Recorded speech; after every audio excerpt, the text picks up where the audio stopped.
Motivity's video release notes. My name is Brian. I'm Motivity's Chief Creative Officer, and I'm here with Raul, our VP of Product. Hi, everyone. And we are here again to talk about what we released in the month of July. We have a very long list this month, so we're going to do things a little bit different. We're going to stay very high level. We're going to point you to our detailed release notes that are published on our website for you to go in and see all the nitty gritty, all the little things that we released in the last 30 days. So we're going to do what we normally do. We're going to start with the clinical releases. Raul, we start off here with some new, much desired transition criteria. Yeah, absolutely, Brian.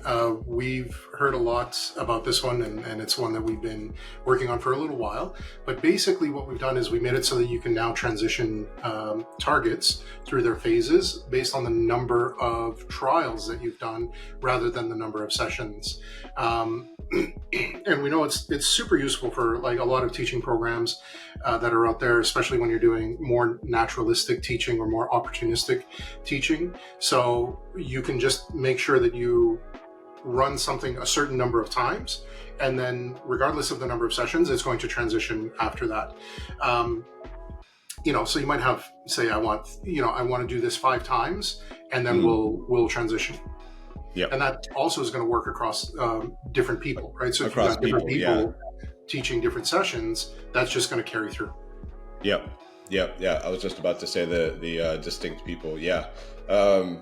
Greater flexibility, a better way to define and track mastery criteria. So that's right. Definitely a really nice improvement there.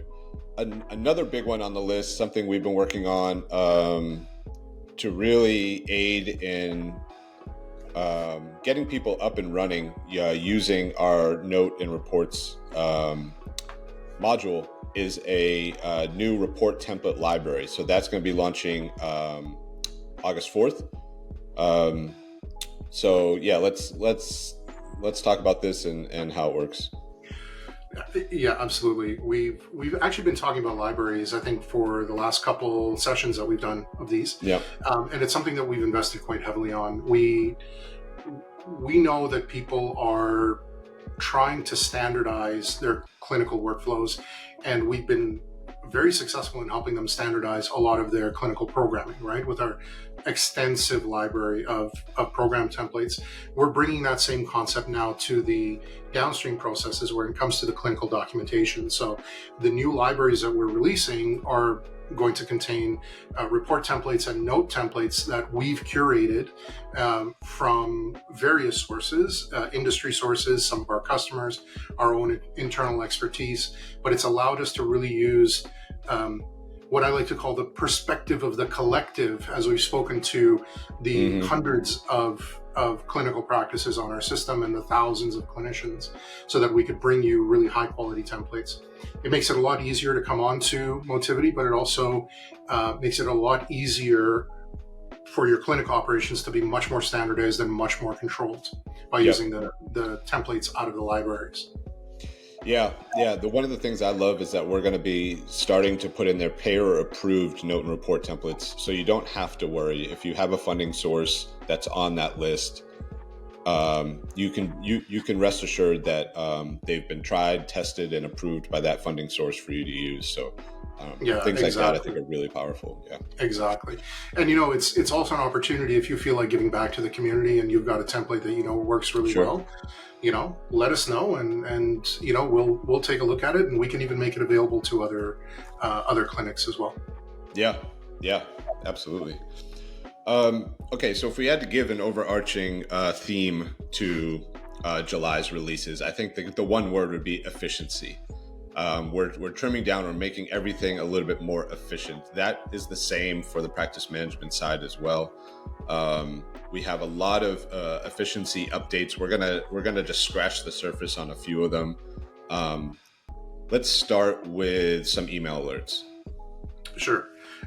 First of all, I completely agree. Efficiency is the word of the month, and I think we had something like 35 enhancements that we did in this last release. So we really can't get through all of them.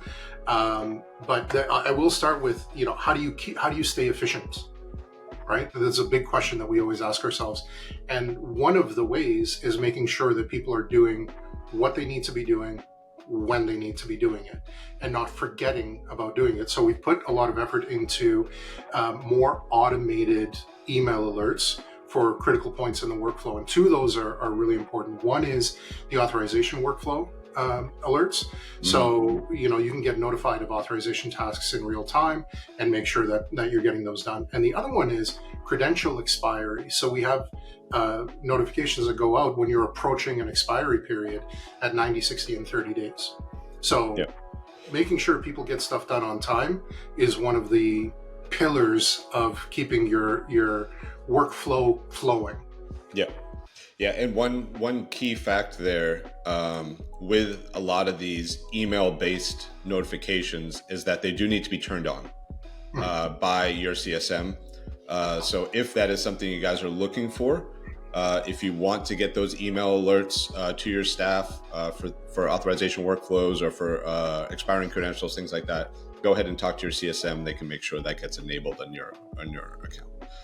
Second on the list, we did quite a bit with the concept of resubmitting claims. There's 2 or 3 things here on the list that just have to do with resubmitting claims. Let's dive into them just a little bit. Sure. So claims are never neat and tidy, right?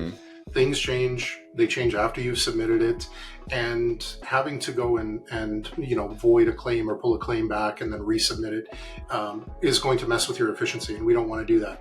So we've made it a lot easier now to reprocess claims after you've made the initial submission without having to void it and resubmit it. So there's actually quite a few things that you can do after a claim has been submitted. We're not going to get into all of them. Like you said, all of that is listed out in our release notes here. And there's actually more coming. We have a lot more coming in August related to claims resubmissions. But a very simple thing is you can now modify authorizations during the resubmission process and make sure that all the validation checks are run while you're resubmitting. So keeping in that theme of efficiency, we made it so that you can resubmit.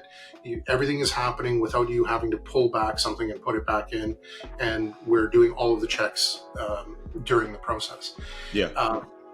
Along those same lines, you can now edit and merge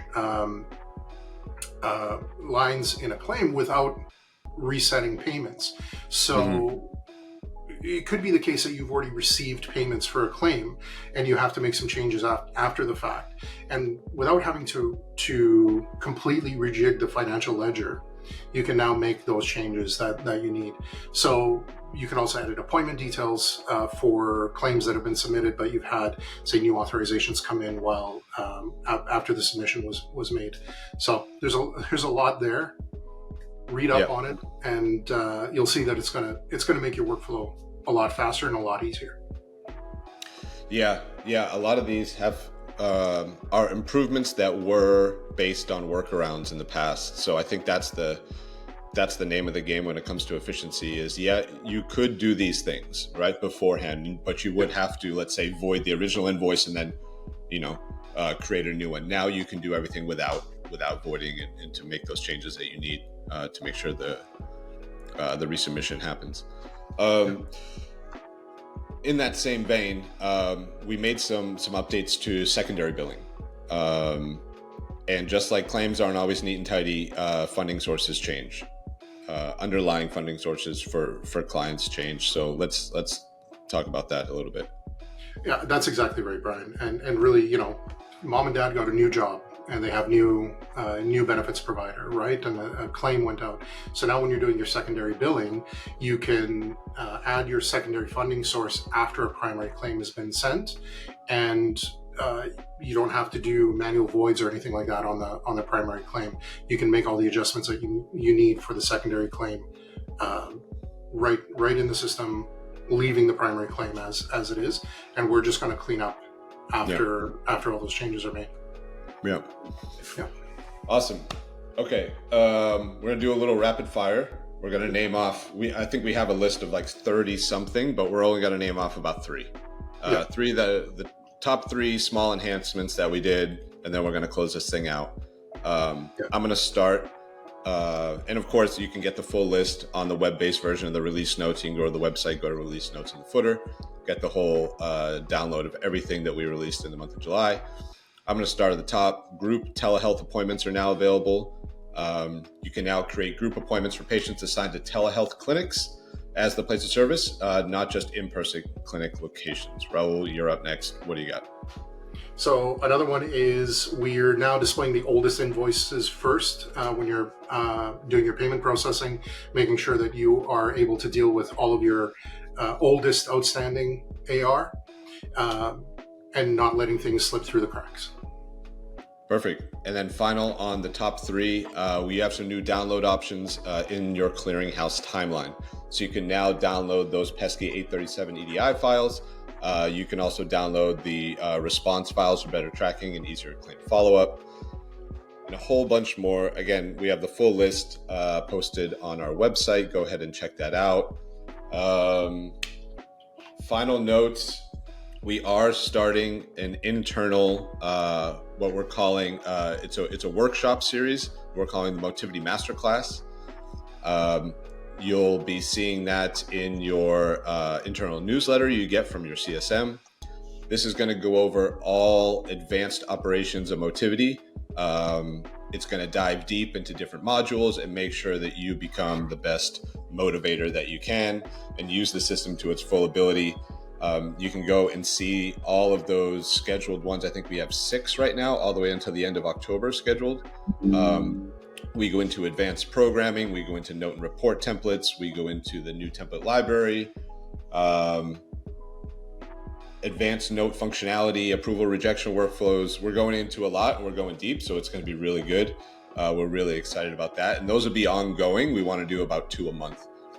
And that's to keep all internal customers up to speed on new product releases, things that we're doing. You can bring your notes, you can bring all your work to there, you can ask questions, and we're going to sit there until all the questions are done and you get what you need to kind of move forward. So yeah, we're really excited about those. Cool. That's all we have. You got anything else?